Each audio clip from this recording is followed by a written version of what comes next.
The night splits, with a grinding blow, metal shudder on metal, and then the deck jumps underfoot. A hiss turns into a roar as sparks ride the wind across the starboard rail. Smoke pushes low over the planks. Someone yells to wake the children. In the next breath, the sea opens where the bow should be, the ship reels, and fire runs along the spilled oil as if the water itself has caught. A mother clutches a small boy against her shawl. The air burns the throat. Above it all, the whistle cries, long and failing, and the steamer Ercolano begins to die. Hours earlier, on April 24, 1854, the Ercolano left Genoa for Marseille, a Neapolitan line paddle steamer on a routine run along the Ligurian coast. The weather was calm. The passenger list mixed families, merchants, and travelers moving between ports. Among them were 2 British members of Parliament, Sir Robert Peel, the younger son of the former Prime Minister, and Thomas Plumer Halsey of Hertfordshire. Halsey traveled with his wife, their youngest son, and 2 servants. Peel took the air on deck at intervals. After sunset, the ship held her course west by southwest along the Riviera. Around midnight, off the coast between Nice and Antibes, a set of lights appeared, another steamer on a crossing track. She was the Sicilia, a newly built steam yacht on transfer to Italy. How the watch read those lights would become the question that followed. Survivors later told newspapers that neither captain was on deck at the moment of approach. Orders were shouted late. The angle closed too fast. There was no room to pass. The strike came hard to starboard. Wood splintered. Iron frames groaned. The Sicilia's bow stove into the Ercolano and pulled back like a hooked tooth. Water rushed through the torn side. In the engine spaces, men ran to kill steam and shut valves. On deck, passengers pitched to their knees. A few seconds of silence followed, the pause after a collision, and then voices erupted. The smell of coal smoke thickened. Somewhere down in the damage, fire caught. It moved fast. Flames climbed loose canvas and bit into varnished wood. Oil on the water flashed and skated along the hull. Crew tried to drag a hose line forward, but the pump sputtered. Someone threw blankets over a flare near a hatch and beat them black. Mothers pressed children toward the lifeboats. The davits swung. A boat hung crooked, one tackle jammed, and dumped its weight before anyone could climb in. Another swung clear, and then stuck against the side as the hull rolled. Sir Robert Peel reached the rail in a rush of bodies. He later said the heat drove people overboard. He stripped his coat, watched for a break in the flames, and jumped. The water stunned him cold. He swam away as the glare widened, then turned to see the paddle boxes lit like furnaces. He heard screams and could do nothing but keep moving. He aimed for a shore he could not see.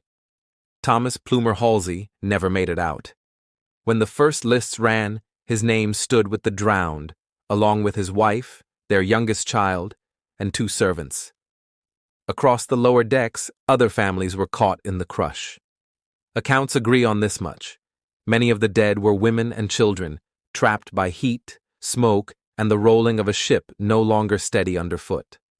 On the Sicilia, damage parties tried to back and clear. The yacht had stove her bow, but stayed afloat. Lines were cast, but the scene around the Ercolano was a ring of flame and debris.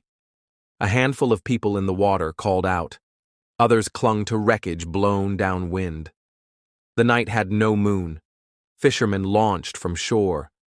The Sicilia's crew pulled up those they could reach without being driven off by the fire on the water. Then the steamer, crippled, kept station until French boats came out. By dawn, the Ercolano was gone. In the water, charred beams, sectioned planks, blankets, and a child's toy bobbed in the swell. The smell of burned tar rode the wind toward Antibes. Counting the lost took days and varied by paper. Reports in London and Marseille set the toll at roughly 36 passengers and a dozen crew, with adjustments as names were confirmed. 2 survivors, separated from the main cluster, were later picked up near Nice after clinging to wreckage through the night. Others reached the beach on their own, staggering ashore wrapped in smoke and salt. Peel was among them. When testimonies reached print, a line of blame traced back to the bridge. A survivor told the Household Narrative and other papers that neither captain was on deck at the moment of approach, and that the negligence of both officers put the ships on a collision course. Whether the exact positions matched that charge, the picture was clear. The closing lights were not read in time. Helm orders were late or wrong, and last-minute maneuvers deepened the danger. Owners defended their men, but the accusations stayed in the record. The shock carried beyond Italy and France because of who was on board. Britain grieved a sitting member of Parliament and a known family. Obituaries ran for Halsey. Parliamentarians sent letters of condolence. Peel later spoke about minutes in the water and the waves of heat driving swimmers back from the wreck. His presence as a witness gave the story weight in London that a Mediterranean accident might not have drawn. The seamanship lessons were familiar. Night steaming along a busy coast, reliance on lantern signals, and the constant problem of reading another pilot's move. The Ercolano's wooden construction and fuel stores meant a breach near the machinery could feed a fire almost at once. Boat drill, if held at all, left passengers unready for a fast roll and burning sea. Lifeboat capacity and handling, as in so many mid-century wrecks, proved unequal to panic at night with families pressing forward. For the families of the lost, numbers and mechanics did not matter. Husbands walked beaches looking for bodies. Mothers waited days for word that did not come. The wreck lay in water too deep for divers. The coast received only what the tide allowed: a valise, a child's shoe, a torn shawl. The names of the dead settled into short lists in the press and into longer memories at home. The other ship did not escape fate. The Sicilia, repaired after the collision, would sink that September in the Tyrrhenian Sea. No tidy resolution followed it down.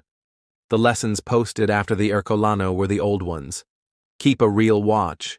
Keep officers where decisions are made. Read lights early and correctly. Secure flammables. Maintain discipline at the boats, and act when seconds count. Stand on the shore west of Antibes, and you can picture the line of travel. Genoa fading behind, Marseille ahead, and a steamer holding steady until two sets of lanterns rushed together and changed the course of dozens of lives. The water there is blue by day and black by night.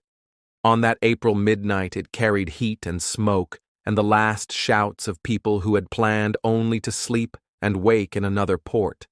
The story endures because the images are simple and terrible.